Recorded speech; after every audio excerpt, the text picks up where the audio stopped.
Good evening, everyone, and welcome to another round of sound. This is the #1 Cochran Sports Showdown, year number 25. Can you believe that? We've been doing it for a long time. Always plenty to talk about, and tonight is no exception. We're going to get into the Pirates, their bullpen situation. Henry Davis, is he about to make a return after killing it down in AAA?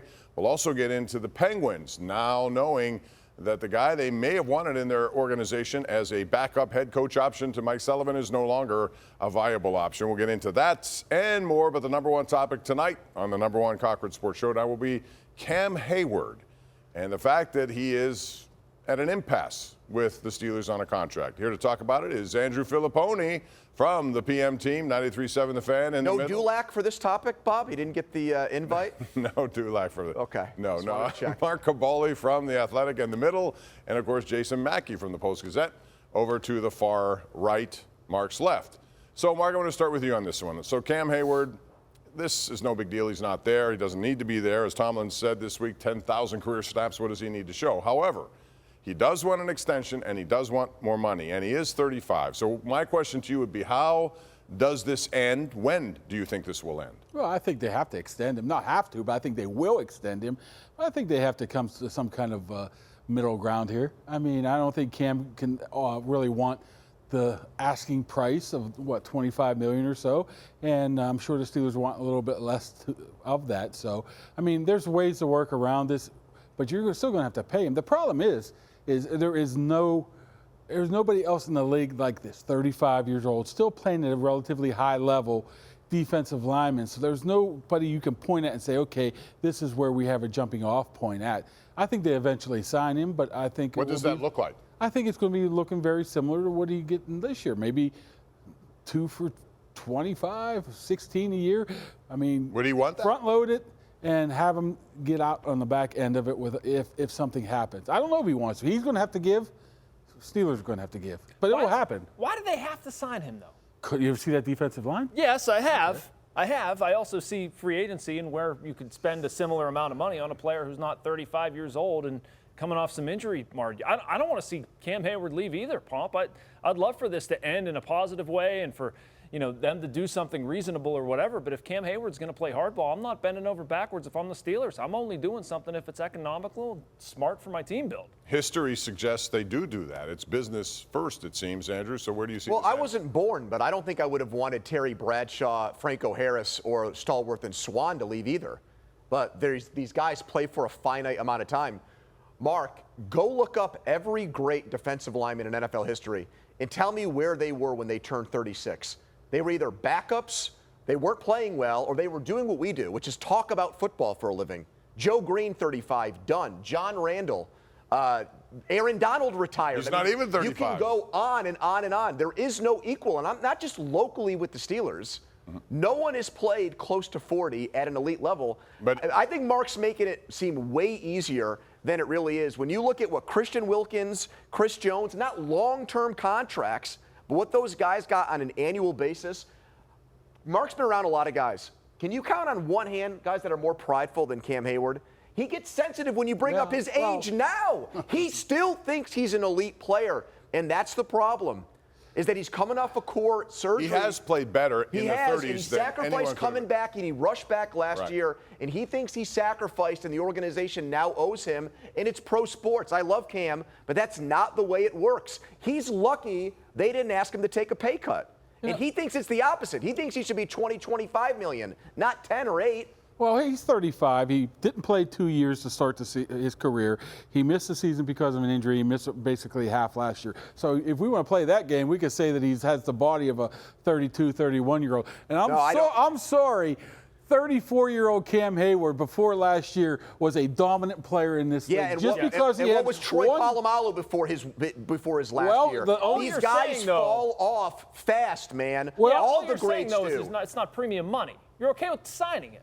I think all three of us are that's okay what I'm saying. How does this end? Hold on a second. If he didn't want premium money, this would not be an issue.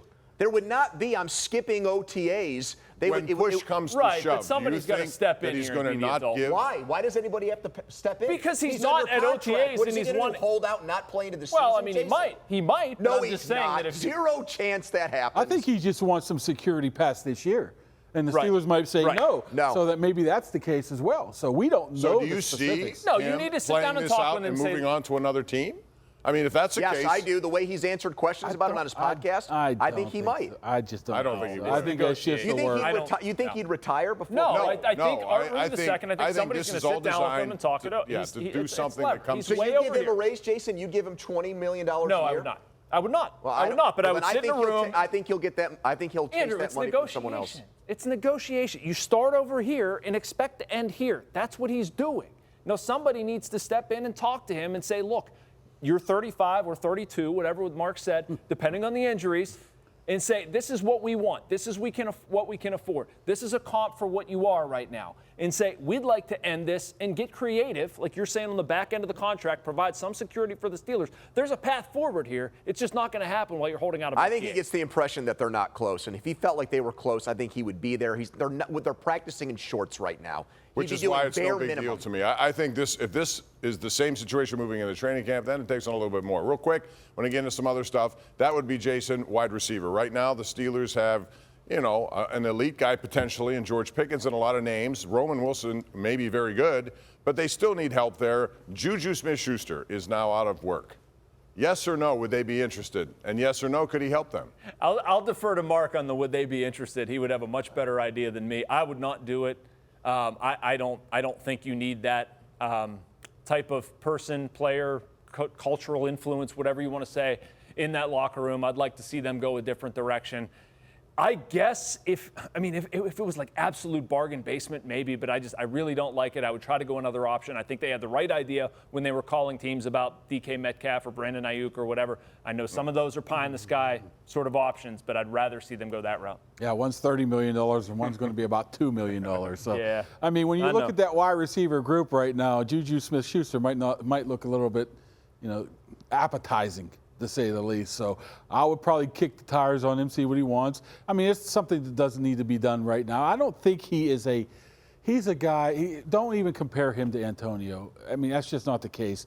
He's a guy that worked hard, always gave it his all out there. So I think he could come in and help them out. They need some help, but I would make that the back end. I would try to get a little bit more creative. Well, given Antonio Brown's financial situation, why not call him? Because he's desperate now, and he's probably better than Juju Smith-Schuster at this point. Le'Veon Bell's boxing team last night. Yeah, that was really a new low So you for say both what guys. on that one? Well, look, I'm with Mark to this extent.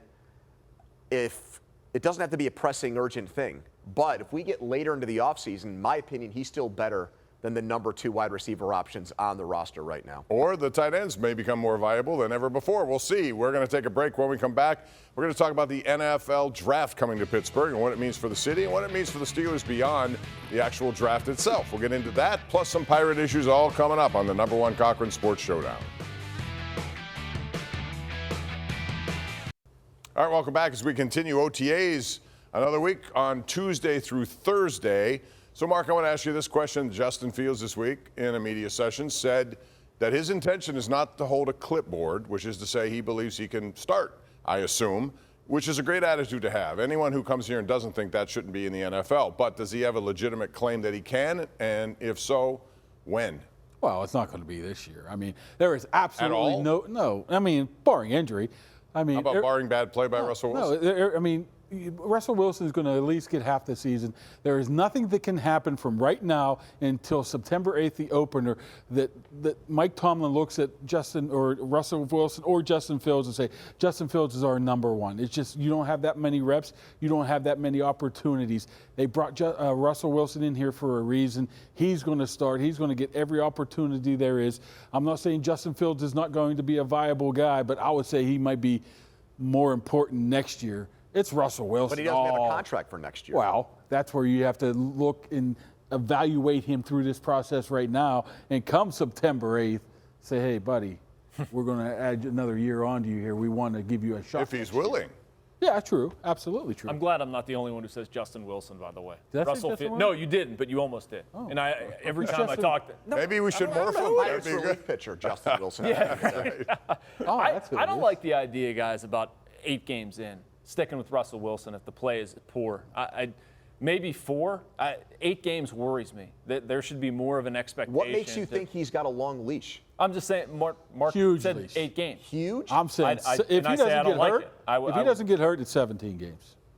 Really? Let's say they start 3 wins and 5 losses, and he's 17 games. I'd give a think he's gonna couple. start all I'd the say way? maybe 4 He started games. 0-4 in Denver. If Bad. he does that again, I don't think he's their quarterback for the 5th game. I would agree. I think he is. I would agree. I think he is. So you have no confidence in Fields at all? Fields. I don't think they want Justin right now. I don't think they want Fields in there. They want him as a future commodity. They want to evaluate him right now. The future could be now if now is bad. Well, what is Justin Fields going to show us between now and October that says, okay? Athleticism. They could utilize him in a lot of different ways. Well, nothing. But if Russell Wilson is ineffective, then I would want them to turn the page in relatively short order to Justin Fields. Wilson Isn't that why is you not brought going him to in? stink as for him to be yanked to that degree. All right. Put it that way.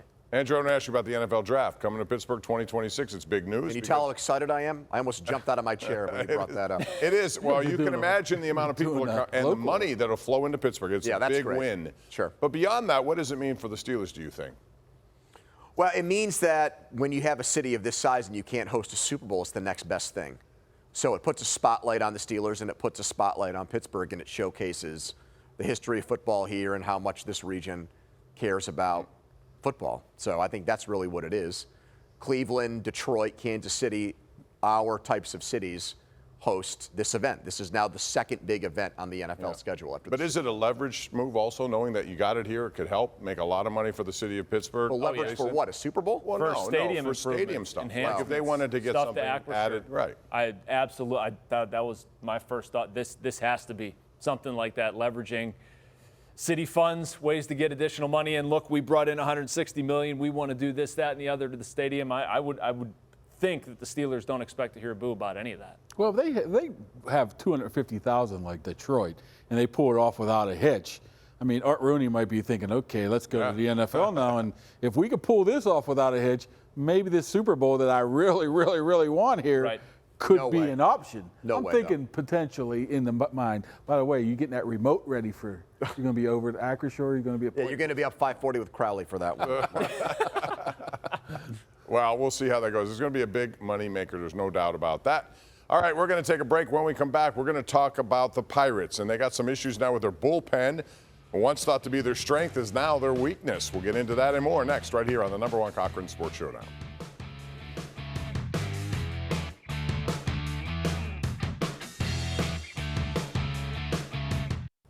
Welcome back, talking about the Pirates, and we will tell you as of this moment, Rowdy Tellez is still on the roster. But that's not what we're going to talk about first, Jason Mackey. I want to talk about the bullpen. It was thought to be the strength. They brought in Chapman, the lefty setup guy for Bednar. Everything's not worked well. Majinski hasn't been good. A lot of inconsistencies there. Who's to blame if you had to point at someone here for this? Is it the development of the guys, usage of the guys, or the guys who brought him in?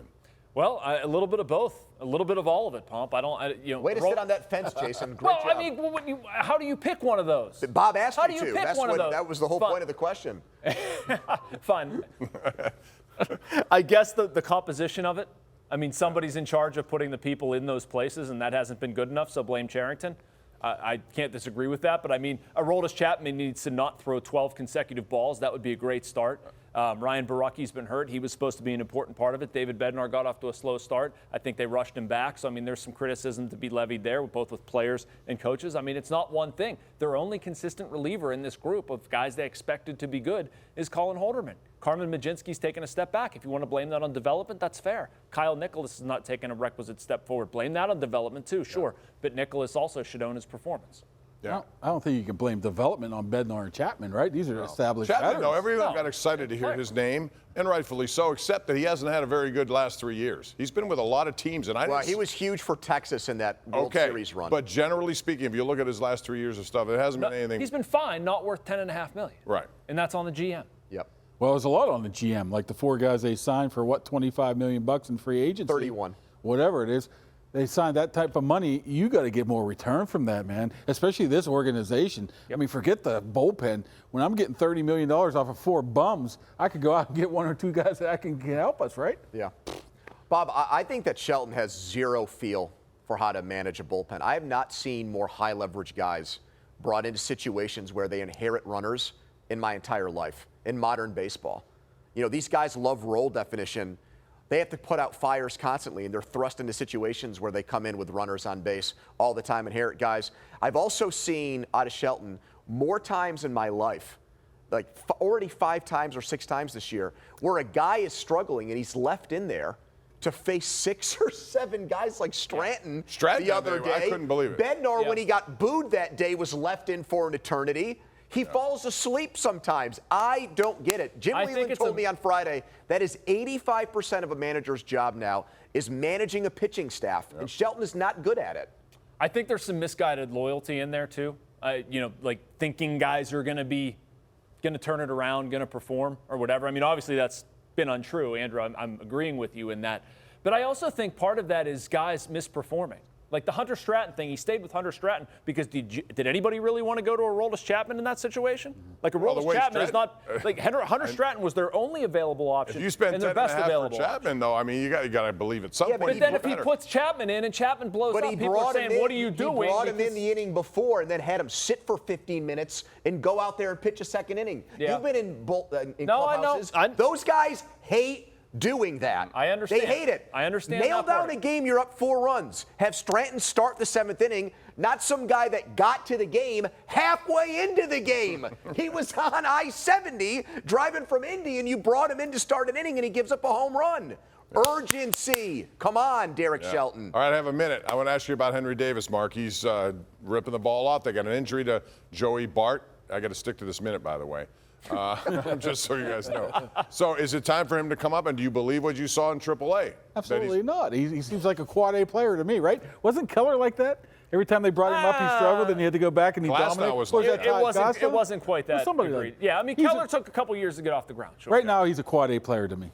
All right, what do you think, Jason? I want to see him up here. I don't know what's going on with Joey Bart's hand enough to give you an answer to say that Henry Davis is exactly going to be in Detroit, but I think Henry has learned some things about himself, and one of it is going back to what he used to do, maybe tuning out some of the stuff. I don't know if it's tuning out, but he's found what he didn't have at the beginning of the season. I'll be curious to see how it plays. It's funny it happened there and not here, though. One of the things he learned how to do was hit home runs off position players. Those are blowouts. He hit 2. He had 6 homers in like 15 games. Yes, and 2 of them were off guys that throw the ball. He also had like 5 doubles. You've never seen me throw the ball. How do you know how I throw? I saw a promo like video with you and 85. Staggerwald back in the day, Bob. It was not exactly Nolan Ryan bringing That's heat. exactly why I'm here doing this. Yeah, I could talk a lot faster than I could run. We have to go to a break. Speaking of that, when we come back, we'll talk about Sheldon Keefe. He's not coming here. Keefe is heading to the Devils. What does that mean for the Penguins in terms of filling their roster in the minors? And how does it affect Mike Sullivan?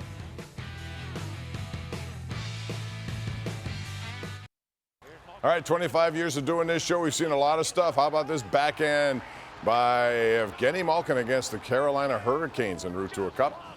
Those are just some of the things we're talking about since we looked at that video. Let's talk about, Andrew, the fact that the Penguins seem to be interested in Sheldon Keefe, who was fired from Toronto, as somebody who can maybe go, if he didn't get a job, go to the minors and be that guy waiting in case something happened to Sullivan. It's not going to happen now. He's with the Devils. What does that mean for Mike Sullivan? Mike Sullivan got a new lease on life with his job security, not just with the Sheldon Keefe news. He's now going to be Team USA's coach at the Olympics. And I see zero way the Fenway Sports Group, which is not in this fishbowl constantly, fires an American coach from Boston before he goes out and leads our country into the. Dan Bilesma got the same gravitas, the same opportunity. They waited until after, and I think it'll happen here now too. At least 2 more years of Mike Sullivan. You agree with that, Jason? Because even if it's a bad start, and even if that, Nope. I don't think so. I completely agree with Andrew on this one. To me, that speaks volumes. I don't think the Fenway Sports Group would do that. I mean, unless they go 0-20 or something ridiculous. But I mean, missing the playoffs 3 straight years would have significant. Nope. I think they point the finger of blame at other people, like they scapegoated that power play coach, Mark. Yes, I think you're right with the Fenway Sports Group. I mean, I don't think we realize how much they like Mike Sullivan, the Boston connection. Boston Mike. I mean, we know that's what it is. So I think at least 2 more years. I mean, I don't have anything against that, to be honest with you, unless they do go 0-20. Yeah. 0-20. Right. You're not going to find. I would surround him with some some different coaching concepts, infuse some new things, especially into the power play. But that always helps too. One more minute left. That's it. I got to stick to it, and that would be okay. If you're Kyle Dubas, what do you do in this offseason in terms of moving players you already have? Which would be most likely to be moved, traded? Most likely? Yes. The thing I want the most is to dump Tristan Jarry on somebody. Okay. But I don't see that happening. What about Carlson? I would be open to that. Will Ottawa take him back? I don't know. Jason, Yeah, I what mean, do you that would think? be my goal, or if you made me pick one, Pomp. You'd have to take some salary back, but I think that opens up some flexibility, redo their bottom six, the left side of their defense. I'm not against the Jari move either. Those are the two that I would circle, but I just think you gain more by getting rid of Carlson money-wise. I think everybody's looking for a goaltender or depth in goaltending. So I think An expensive guy who doesn't play late in the season, and when he does, he loses. I think. he's in demand. I mean, compared to what else they have They to dump, do like Bloomquist, dump, right? though. They think he's headed in the Who right else do direction. they have to potentially get rid of? To be honest with you. Well, I mean, everyone those else are is their locked two to an- attractive commodities, unless you want everybody's to go locked to a dumb. no-trade Remember, clause, it seems. Carlson's so. a guy that had Martel. very few people wanted him in he wanted to go very few places. So All right. there's not going to be a robust market for him. No. Ottawa could be it, yes. All right, we're going to tell you about Memorial Day. Yes, it's almost here. So don't miss number one Cochran Subaru exceptional offers during their May drive away. Choose from more than 250 new vehicles with Memorial Day pricing available through the end of the month on their best-selling models. It's the May drive away going on now at number one Cochran Subaru, Monroeville and Butler County. Or you can shop online, make it easy for yourself, CochranSubaru.com and CochranSubaruButler.com. Hey, it's been fun. We are done. Thanks to the Pony Express, Mark Kaboly, as well as Mr. Jason Mackey. And thank you for joining us here. We appreciate it. We'll do it again next Sunday night, 11:35. Have a great Memorial Day, and we'll see you this week on KDKA.